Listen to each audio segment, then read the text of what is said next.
Let us now move to item 7A, examination of the reports of state parties on the implementation of the Convention and on the current status of elements inscribed on the representative list of the intangible cultural heritage of humanity. May I request Mr. Curtis to present this item to us. Mr. Curtis, please. Merci, Monsieur le Président.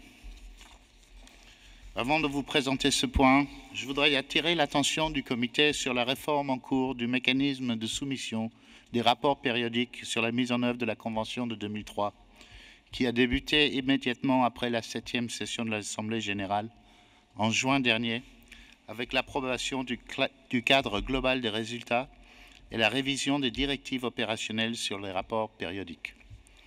Des détails supplémentaires sur la réforme et les activités en cours qui y sont associées seront présentés et discutés au point 8 de l'ordre du jour, réforme du mécanisme des rapports périodiques. Toutefois, permettez-moi de vous rappeler qu'en raison de la période de transition établie par le Comité à sa 12e session, l'obligation statutaire des États parties de soumettre leurs rapports périodiques sur la mise en œuvre de la Convention et sur les éléments inscrits sur la liste représentative avant les échéances du 15 décembre 2018 et 2019 est suspendue. Cela signifie que la présente session du comité examinera pour la dernière fois les rapports périodiques présentés selon le calendrier basé sur la date de ratification tel que décidé par le comité l'année dernière. Cette année, le comité est chargé d'examiner 32 rapports périodiques et doit en donner un aperçu à la 8e session de l'Assemblée générale en 2020. Le document de travail, ITH 18-13-7A, est composé d'une partie introductive et une annexe composée de 5 parties.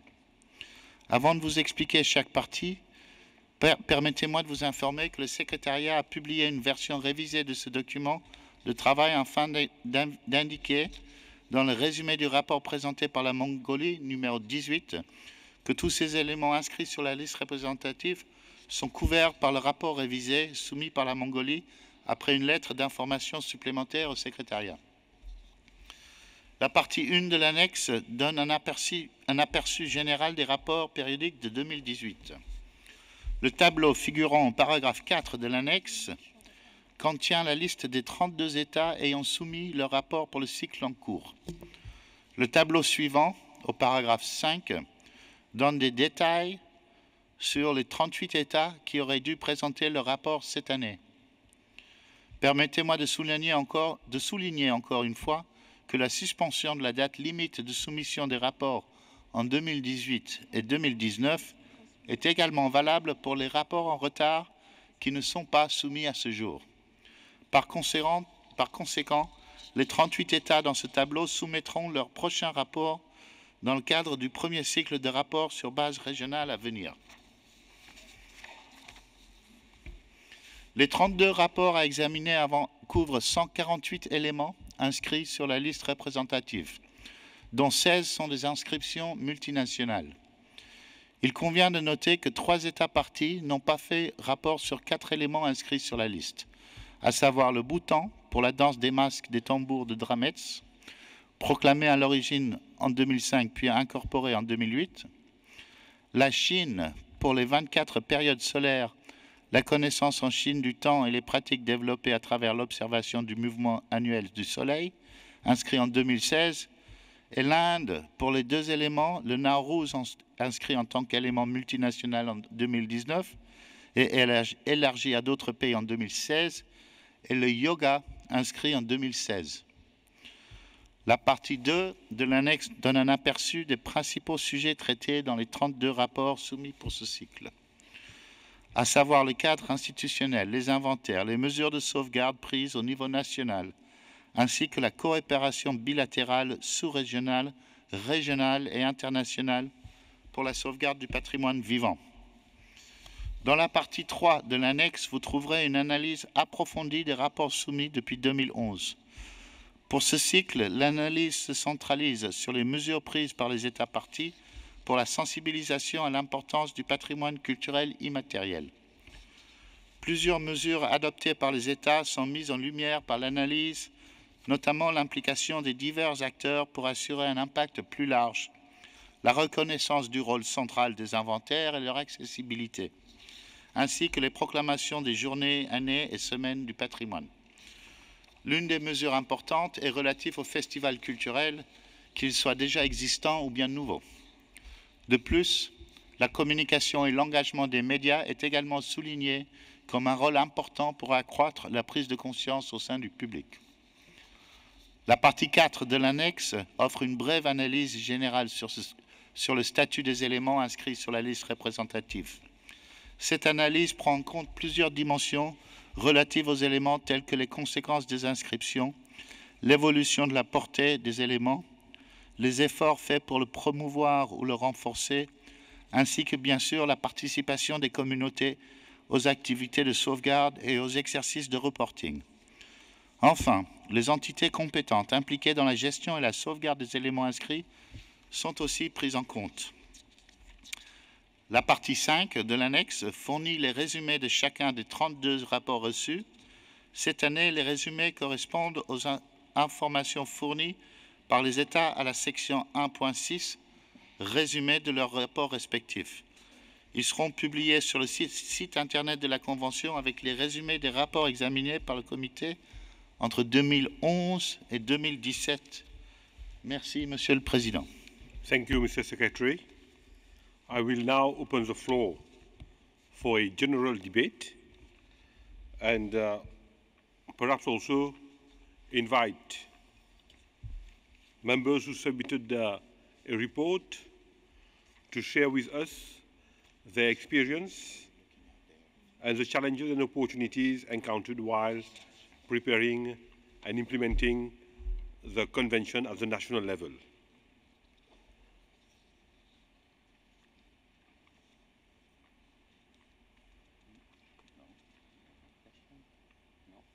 Do I see any?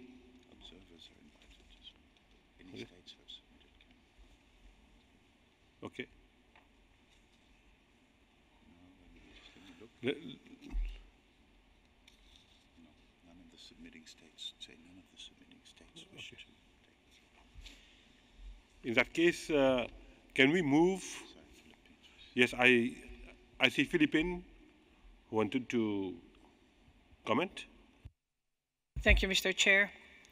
The periodic reports of state parties hold a wealth of information that reveal, among others, common challenges that stakeholders face in the safeguarding of elements.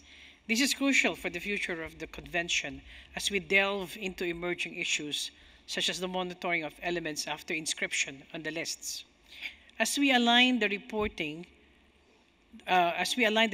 of the periodic reporting procedure with the overall results framework, which we will be taking up under item 8, we might also ponder how the reporting process can be made more meaningful for all parties concerned, and not just an administrative obligation, which the committee takes note of and transmits to the General Assembly.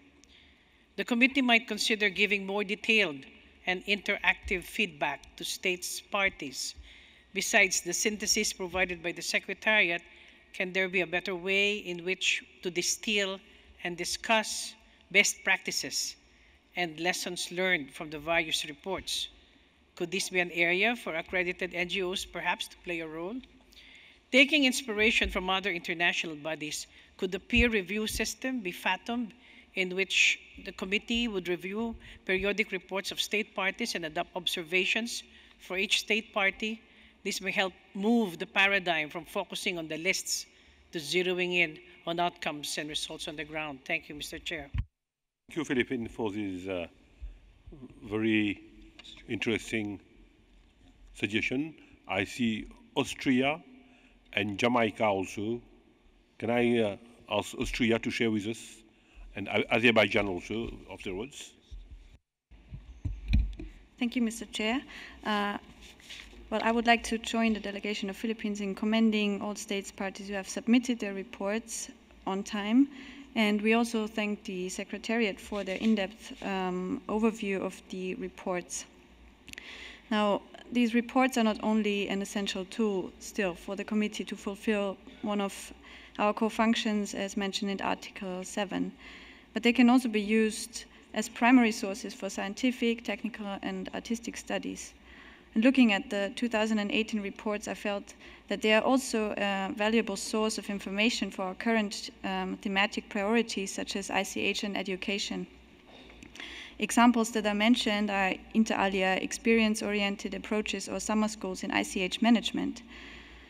The reports further contain options for participation of NGOs in the implementation of the Convention on the national level, which should be considered in our international discussion of the same issue. Another benefit of the reports is that they mirror somehow the impact of international assistance, for example, in the field of inventory making. And one last point I would like to make is the update on the current status of elements inscribed on the representative list.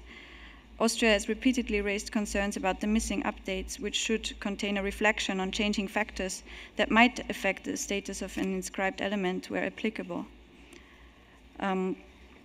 And we therefore highly appreciate the generous contribution of the government of Japan to the fund, which provides an excellent starting point for an inclusive reflection process on our listing mechanism. Thank you, Mr. Chair. Thank you, Australia. May I now invite our friends from Jamaica? Thank you, Mr. Chairman. First of all, Jamaica would like to express its gratitude to UNESCO for facilitating our participation in this meeting.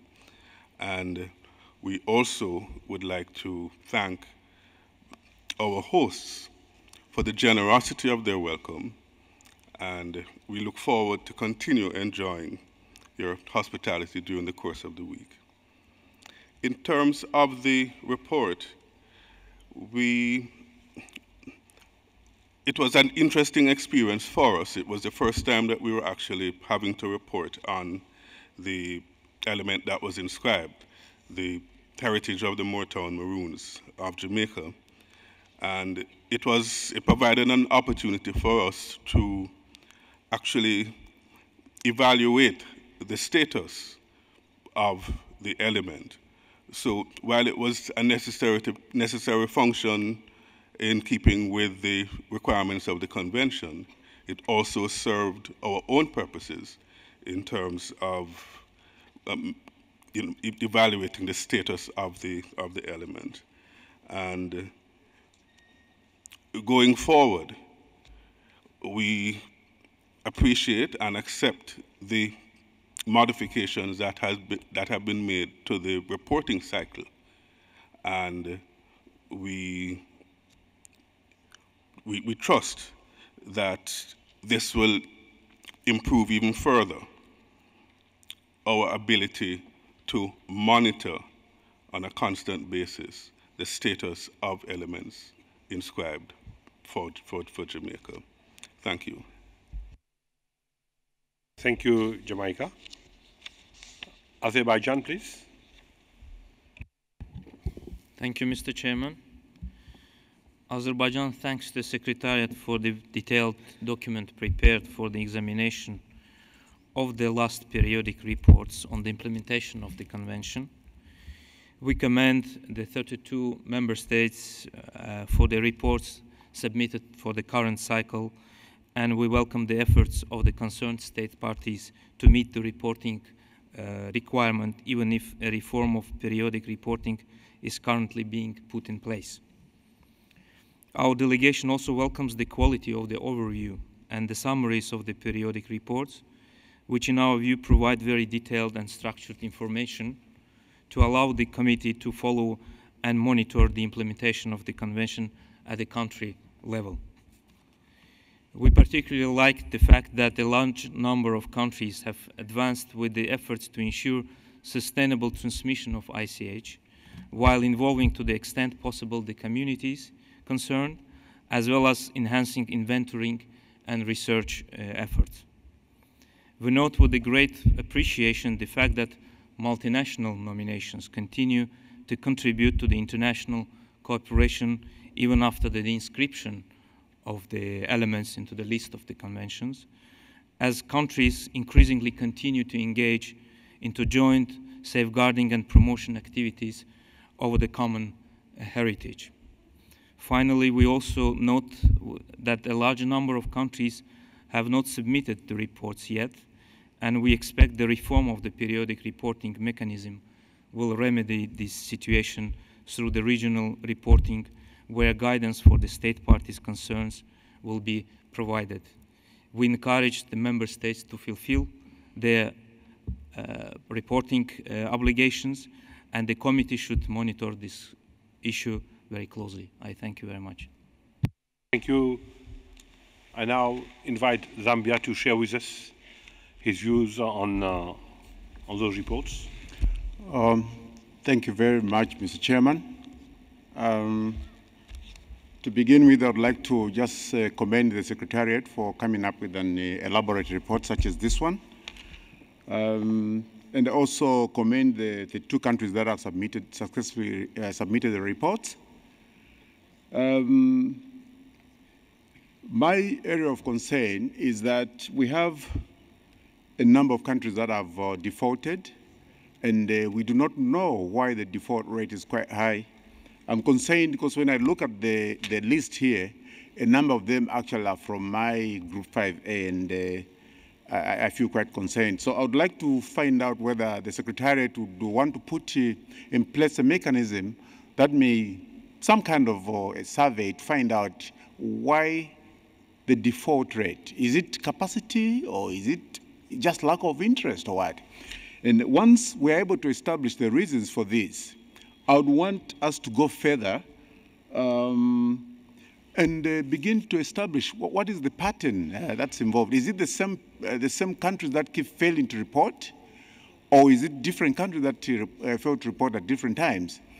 And which electoral groups seem to be defaulting more? I think there must be a reason to why there are these defaults. So I think my point is that I think there must be a need for us to come up with a mechanism to establish why certain things are happening. I mean, I come from an academic background, so I think it's very, very important for us to have some kind of surveys for us to have informed, to make informed decisions. Thank you very much, Mr. Chairman. Thank you, Zambia.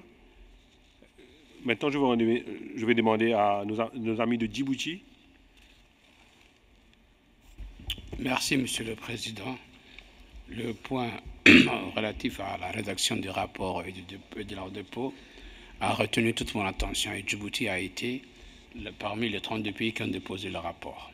C'est vrai que Djibouti a accusé un retard de 3 ans. On devait le faire en 2014, on l'a déposé avant le 15 décembre 2017.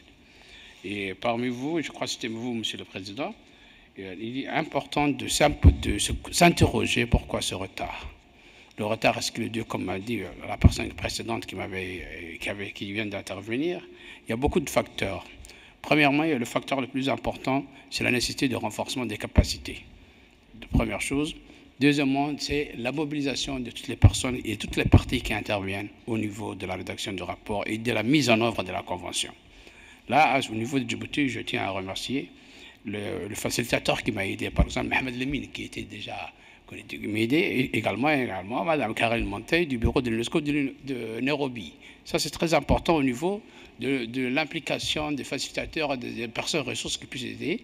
Et surtout, ça constitue le mémoire de l'état d'avancement de la mise en œuvre de chaque pays. Et à ce niveau, il faudra qu'au niveau du secrétariat de la Convention et du comité, prennent conscience de l'importance de tenir compte de l'état des rapports et de cibler, d'orienter leur programme de renforcement en fonction des priorités des pays. Je vous remercie. Et des priorités et des besoins des pays. Je vous remercie. Merci beaucoup. I have 2 more members on the list, Poland and China. Poland, please. Thank you, Chair. As Poland has submitted its first report, we would like to share our positive experience connected to the reporting process. This obligation was taken by us very seriously and helped us to identify gaps and to reflect on new mechanisms of safeguarding. We are constantly developing our national inventory that contains now 32 elements. We would like to encourage other states that are delayed with their reports to submit them, and we are ready to share our experience in this context. Thank you very much. Thank you very much, Poland.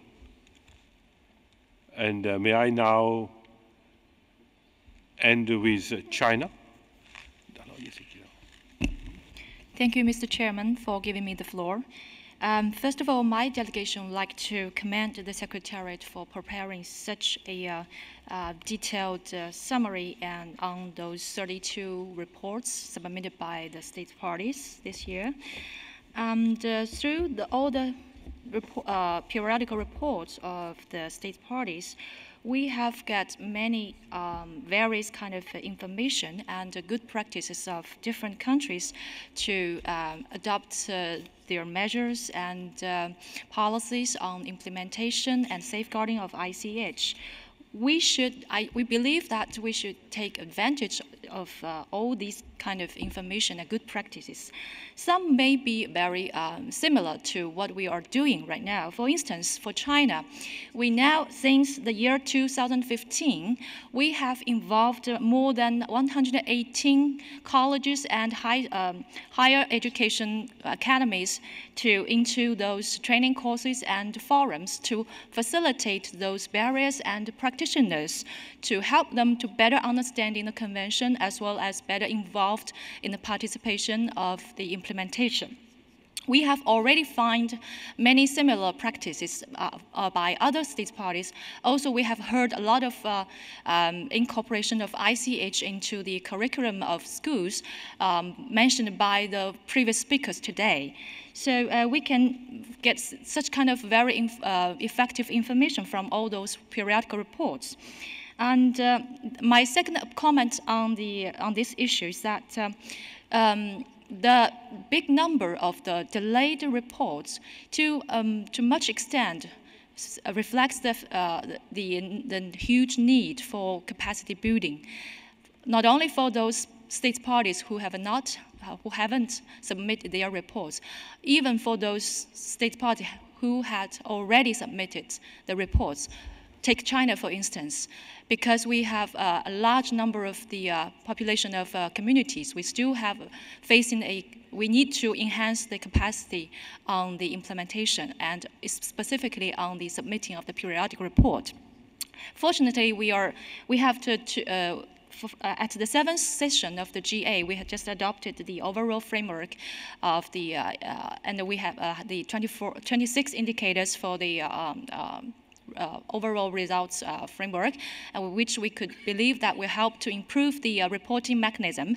And we also have to discuss we are going to discuss the reform on the periodic report during in the coming days of this week. So hopefully we could have improved the periodic mechanism. Thank you, Mr. Chairman.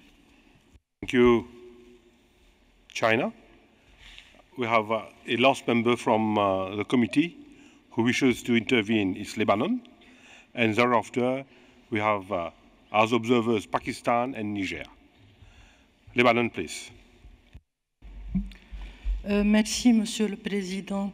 Le Liban figure parmi les pays qui ont soumis leur rapport cette année et qui étaient particulièrement en retard pour le faire. J'aimerais bien partager notre expérience. Ce rapport nous a permis de dresser un état des lieux de la situation de la mise en œuvre de la Convention au Liban. Et cet état des lieux nous a aussi mené à dire que notre bilan était très négatif et que cette mise en œuvre était compromise pour des raisons conjoncturelles et institutionnelles. Donc, je saisis l'occasion de remercier le Japon de nous soutenir pour relancer ce processus et finalement renforcer nos capacités pour inscrire cette mise en œuvre sur le long terme et assurer sa pérennité. Merci. Merci, le Liban. Nous avons maintenant 4 États membres qui voudront intervenir. Le Pakistan, le Niger, Bangladesh et Maroc.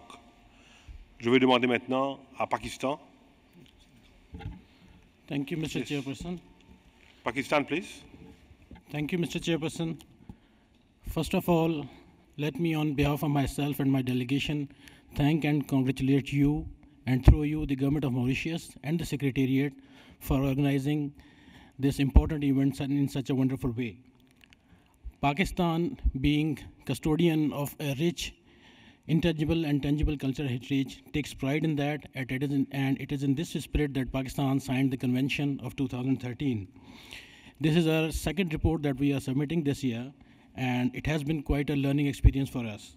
I would like to highlight some of the measures that the government of Pakistan has taken to implement the provisions of the International Convention.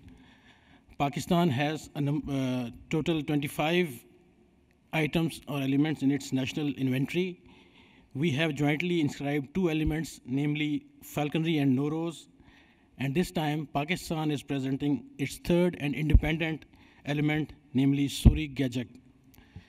Pakistan has also signed an MOU with CRIHAP, under which we are organizing training courses at federal and provincial level. We have already conducted 3 of such courses, and 4th course is to be conducted in the month of December. At provincial as well as federal level, we have already notified IHC cells, and the members of those cells have included at the federal level at a working group to monitor the implementation of the convention in letter and spirit. Let me also inform you that Pakistan has also, using its own resources, translated the International Convention of 2013 in Urdu language in order to promote awareness about the importance of ICH. And we have also tried to make sure that the awareness is also spread through our curriculum. We have incorporated the importance of ICH in the curriculum at various educational levels, and a separate book is also being published in this regard. I thank you, Mr. Chairman. Thank you, Pakistan, for sharing with us your views, and also thank you for the translation in Urdu. Maintenant, je vais demander au Niger de bien vouloir nous éclairer et partager avec nous les expériences. Merci, Monsieur le Président. Nous tenons dans un premier temps à remercier le secrétariat de la Convention de 2003 pour les efforts qu'il ne cesse de déployer donc, chaque année pour la réussite de la sauvegarde du patrimoine culturel immatériel. Et nous saluons également les pays hôtes pour la qualité de son accueil. Et félicitons le président, le ministre mauricien pour son dynamisme affiché pendant cette session.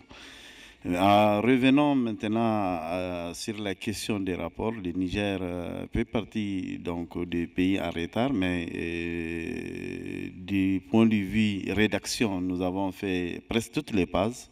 Donc la collecte au niveau interne, la rédaction toujours au niveau interne. Maintenant, ce qui nous bloque un peu, c'est la validation avec toutes les parties prenantes, parce qu'on ne peut pas les mettre en ligne sans pour autant que ça soit validé au plan interne. Mais nous demandons au secrétariat de temps à autre de désigner des facilitateurs au niveau de certains États qui sont en retard, et ça donne la progression le plus rapidement possible et la mise en ligne. Voilà. Donc, je vous remercie, Monsieur le Président. Merci. Merci, Niger. Now it's my pleasure to invite Bangladesh to take the floor. Thank you, Mr. Chair. And first of all, allow me to congratulate you on assuming the chairpersonship of this meeting, and also convey our delegation's deep appreciation for the warm welcome that we have received since our arrival in your beautiful city.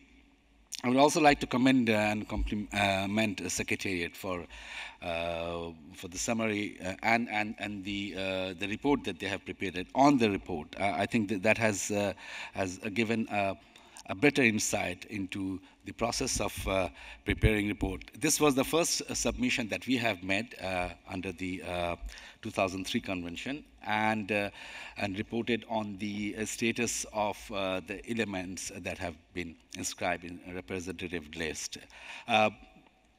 We were a little bit late, a year or so, but the process of preparing the report had been very rewarding in terms of understanding where the gaps lies and what we need to do in terms of safeguarding our elements. And in this process, we firmly believe that the communities lies at the heart of safeguarding measures, and then we have continued to ensure that at every stage of data collection, the consultation with the communities have been very robust. We will continue to make effort that we submit our report on time, and we'll again like to register our appreciation to the to the Secretariat for providing us the document, which was extensive and very useful guidance for our future reporting. Thank you, Mr. Chair. Thank you, Bangladesh. Now I'll invite Morocco to take the floor. Le Maroc. Merci beaucoup, Monsieur le Président. Et comme c'est merci de nous donner la parole en tant qu'observateur, et comme c'est la première fois que nous intervenons, je voudrais remercier Maurice pour son accueil chaleureux et remercier le secrétariat pour les documents qui ont été soumis aux membres du comité. Si vous me permettez, je voudrais me permettre une réflexion, quelques réflexions d'ordre général très brèves sur les rapports. D'abord, quelque chose que nous constatons au niveau des États, d'après mon expérience de facilitateur, le manque d'un mécanisme de préparation des rapports au sein des États. Je vois que le comité s'efforce d'améliorer le mécanisme de soumission des rapports par les États au comité, mais en amont, il manquerait un mécanisme de préparation de ces rapports au niveau des États pour inclure à la fois les objectifs, les parties prenantes, les procédures et les résultats auxquels ces rapports doivent aboutir. Ensuite, au sein du comité lui-même, il faudrait peut-être réfléchir à des indicateurs clés qui permettent que les contenus des rapports permettent l'amélioration de la sauvegarde des éléments et plus généralement de la mise en œuvre de la Convention au niveau des États. Quels pourraient être ces indicateurs clés sur lesquels le comité peut s'appuyer pour améliorer cet exercice de soumission des rapports? Et enfin, une dernière question qui concerne cette fois-ci la liste de sauvegarde urgente. Je crois que la question a déjà été soulevée. Jusqu'à quand les éléments restent sur la liste de sauvegarde urgente? Est-ce qu'ils sont appelés à y rester indéfiniment, ou est-ce que le comité doit aider les États parties à faire en sorte que leur viabilité soit améliorée afin qu'ils en sortent et peut-être rejoignent la liste représentative comme nous l'avons vu l'année dernière avec l'exemple vietnamien? Comment les rapports peuvent permettre au comité d'évaluer concrètement la viabilité des éléments qui figurent sur la liste de sauvegarde urgente? Voilà une question qui me semble importante à soumettre à la réflexion. Merci, Monsieur le Président. Merci au Maroc. And now on my list, the last intervener is from Uganda. Uganda, please. Thank you very much, Mr. President. Since this is Uganda's first time to take the floor, Uganda would like to take this opportunity to thank you, Mr. President, for chairing this session and giving us a good welcome. We'd also like to thank the government of Mauritius for the great welcome and hospitality received, and the Secretariat of UNESCO for coordinating and financing some of the delegates' participation at this meeting. Uganda commends all the 32 state parties that submitted the reports in time and to say that there is an improvement on the reporting by deadline, as shown from Table 2. Uganda is one of those 32 countries which was delayed by 1.5 years. Uganda would like to report that since the ratification of the convention, this was its first report, and because there were many institutions handling intangible cultural heritage in the country, arising from a lot of awareness raised on the element on the representative list, it was therefore difficult to reach out to all these institutions. In the preparation of the report, it's important that the state parties need to interpret each section using the guidance dossier given by UNESCO. Only when Uganda did this was it able to get a good report. There is also need for early and proper documentation of all the activities of the convention before the reporting time. And there is also need for strengthened partnerships between the reporting agency and other stakeholders, such as the NGOs accredited to the convention, the communities, and the private sector. Uganda will therefore use this report in raising further awareness of the intangible cultural heritage at national level, and the lessons learned will be used to improve on the next reporting processes. However, in view of the pending recommendation to suspend the deadline of submission of the reports for 2018 and 19, of which Uganda has 2 reports which are due for 2018 and 19, I would still like to encourage the state parties to continue working in finalizing the reports to avoid the delays in the submission in 2020. Thank you very much, Mr. President. Thank you, Uganda. Let me also thank all members who intervene to share their experience and the initiatives taken, and realizing how helpful it is when preparing the report. And also there have been some very pertinent issues raised by a few members, and I'll now invite the Secretariat to comment and to share with us their feelings. Thank you, Mr. Chairperson.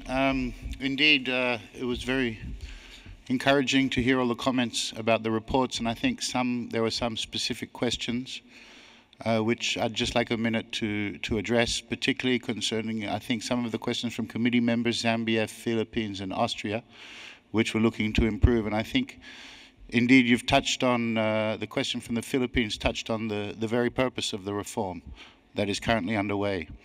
And some people talked about indicators. The exact intention is to use the work we achieved on the results framework in order to get that kind of information that can develop indicators and that can be used by states to track their own implementation at the national level, which hopefully will allow us to sort of allow a tool that can be aggregated at the international level, but becomes a tool whereby states at the national level will be able to make decisions on a results-based basis and within that framework. That is the intention. Until we've arrived there, we'll see how we go. But that is why the reform is underway. And that has been the discussion over the last few years in relation to the reform and the overall results framework. It will not necessarily, the peer review system is an interesting system which can be considered absolutely.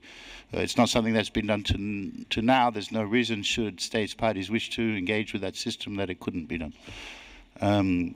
What we have been working on is the content of the reports and the structure of the report.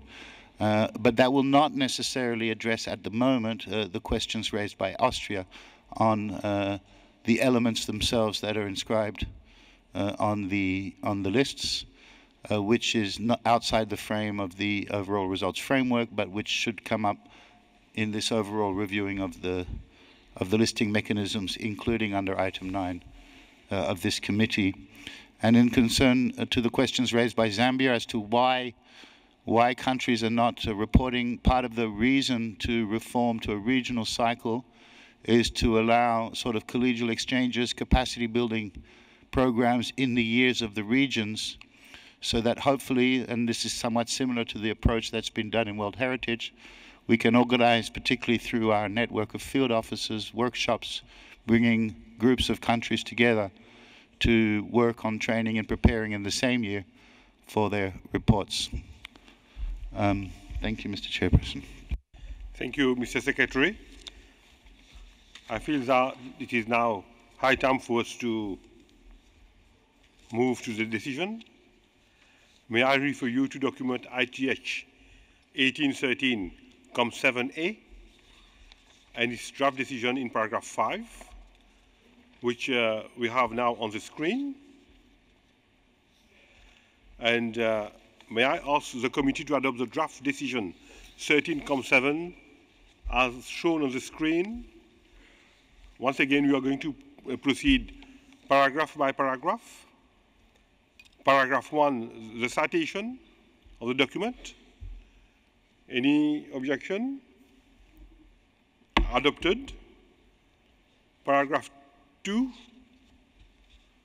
recalling references to the convention and operational directives, as well as previous decisions. No objection, adopted. Paragraph 3, a vote of thanks to the reporting states. Any objection? Adopted. Paragraph 4, recalling the ongoing reform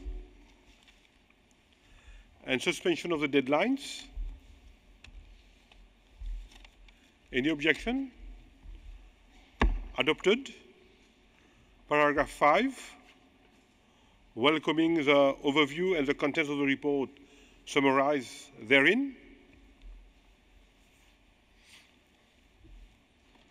Adopted. Paragraph 6, acknowledging the findings of the in-depth study on the different awareness-raising measures adopted by the states and encouraging them to disseminate lessons learned.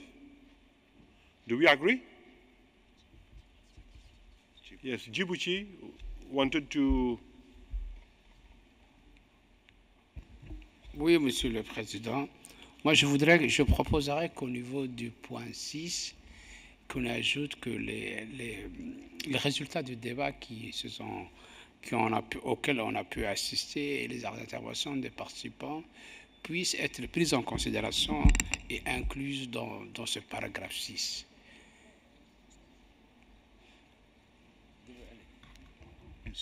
Vous avez des suggestions? Qu'est-ce qu'on doit inclure?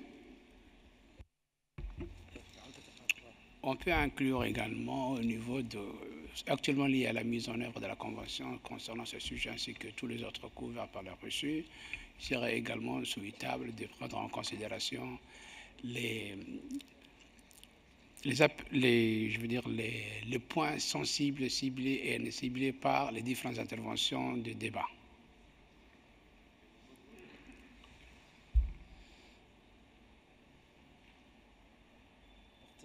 Est-ce que vous allez pouvoir nous faire une proposition en écrit?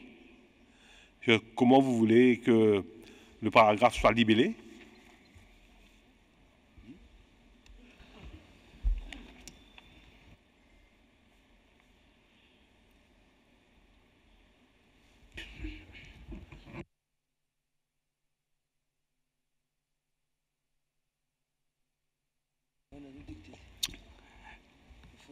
Donc, au niveau, juste après la partie, ouvrir une nouvelle phrase en considérant que les différents débats seront intégrés dans la nouvelle conception et programmation du renforcement des capacités proposées par le secrétariat.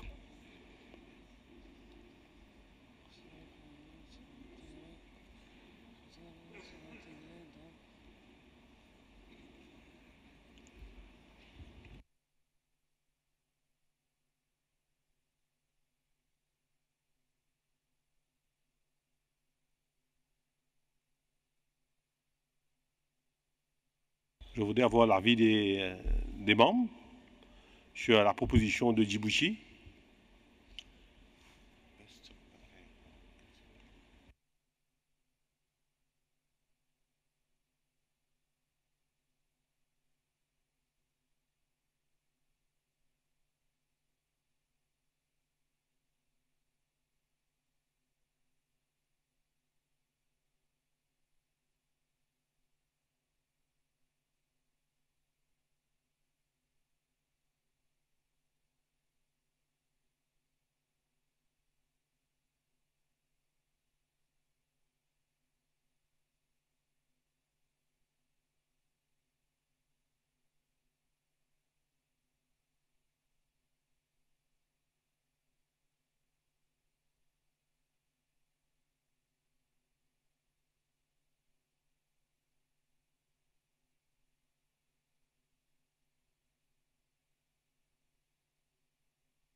Okay. We have tried to incorporate the suggestion from Djibouti. You have it in the French version and also the translation in English.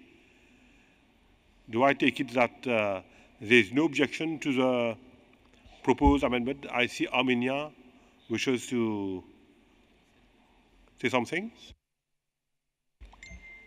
Thank you, Mr. Chairman. We would like to ask the distinguished delegate of Djibouti to elaborate more what he means by the debates will be integrated. So, like in the rationale behind this phrase, the meaning of it. If you could elaborate more, or maybe Secretariat can also facilitate. Thank you. Thank you, Armenia. Let us hear Senegal first, and then we are going to see how Djibouti is going to react. Merci, Monsieur le Président. En vérité, nous comprenons les préoccupations peut-être de notre collègue de Djibouti, mais la phrase telle qu'exprimée ne nous revient pas. Moi, je ne sens pas trop, quand on parle de considérant, peut-être tenant compte, c'est pas tenant compte des débats dans une nouvelle planification du programme, je ne sais pas. Mais cette phrase est, à mon avis, très... Non, il y a quand même une confusion sur le français. Peut-être qu'il faut la reformuler.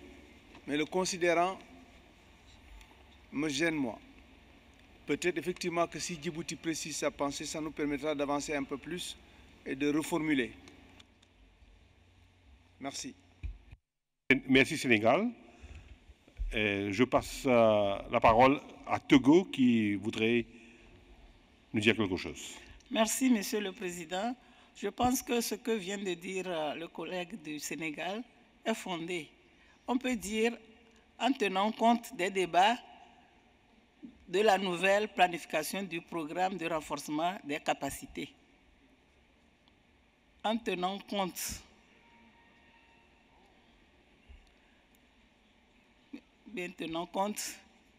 oui, des débats dans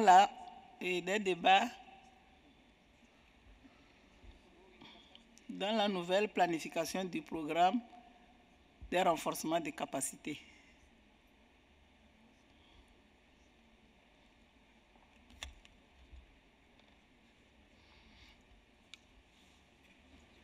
Merci beaucoup, Togo. Et, merci. Let us see what the Secretary has to say, or whether there's a magic formula is going to come with us. I must say, et je vais peut-être m'exprimer, moi je ne suis pas moi-même très clair sur la demande. Est-ce qu'on nous demande d'intégrer les débats qui ont été pris aujourd'hui dans le contenu du renforcement de capacité? Parce que si vous dites qu'on doit intégrer les débats, et quels débats? En fait, c'est les discussions qu'on a là aujourd'hui. Dans la planification, nous avons un point plus tard spécifiquement sur la réforme des rapports périodiques. Et dans ce point-là, je pense qu'il serait possible de discuter de la planification du renforcement de capacité, mais je dois dire qu'il serait utile qu'on soit plus clair sur la demande qu'on nous fait. Est-ce que Djibouti est d'accord qu'on puisse insérer... Ok, Djibouti, vous avez la parole. Monsieur le Président, je vais essayer d'être plus précis à ce niveau-là. Les débats auxquels qu'on vient d'entendre concernaient les différents justificatifs sur le retard de la rédaction du dépôt de différents rapports périodiques. Le contenu du rapport et la rédaction du rapport étaient plus ou moins majoritairement justifiés par un besoin crucial de renforcement des capacités au niveau non seulement des communautés, des praticiens, et des différentes institutions et de recherche et des représentants du ministère de la société civile participant comme partie intégrante et pour la mise en œuvre de la Convention de 2003. C'est à ce niveau qu'il faut tirer l'alarme, car le fait qu'il y ait ce retard, qui doit nous vraiment retenir toute notre attention, nécessite quand même une réponse urgente. Et cette réponse urgente pourrait être la mise en place d'un renforcement des capacités renforcé. Et je veux dire pas forcé, mais plus consistant et en fonction des besoins qui ressortent des différents pays qui ont déposé les rapports ou bien ceux qui sont en retard. Je vous remercie. Merci Djibouti. Et je veux repasser la parole au secrétaire qui va nous faire une suggestion. Je voudrais, je pense que maintenant je comprends assez clairement le point que vous voulez faire. Et je voudrais peut-être suggérer deux choses. D'abord, ces questions du niveau bas des soumissions de rapports durent depuis des années dans les comités. Et nous avons entamé dans ce sens la réforme des rapports périodiques en conjonction avec l'adoption des cadres de résultats. Et l'Assemblée générale a décidé l'année dernière de justement réformer le système et une des grosses raisons, une des principales raisons pour cela, c'est de pouvoir justement élaborer un système de renforcement de capacité autour des rapports périodiques. Donc cela, c'est déjà prévu. Et nous avons dans le point 8 de l'agenda, justement, la question de la réforme des rapports périodiques. Et je pense qu'il serait peut-être plus opportun d'inclure dans le point 8 une référence au débat du point 7a, puisque c'est le point 8 qui servira de base pour la réforme des rapports périodiques. Et une des raisons pour laquelle il y a une suspension, c'est de nous permettre le temps d'abord d'adapter le formulaire et deuxièmement de développer justement l'approche de renforcement de capacité qui est en demande depuis plusieurs sessions du comité. Alors si l'honorable délégué du Djibouti serait d'accord, il serait peut-être opportun de soulever ce point, cette question sur le point 8, en faisant référence, qui pourrait faire référence au débat de ce point de ce comité. Je ne sais pas si vous suivez. Voilà, c'est une proposition qui pourrait peut-être aider et ça nous permettrait aussi, ça serait l'endroit le plus approprié pour avoir l'effet que vous voulez et ça permet un peu de temps de développer une formulation aussi. Je vous remercie. Djibouti. Je remercie Monsieur le secrétaire de la Convention d'avoir davantage explicité et trouvé le point convenant à cette formulation. Je vous remercie. OK. Merci beaucoup, Djibouti, pour votre compréhension. Alors, ce qui veut dire qu'il n'y aura pas d'amendement au paragraphe 6.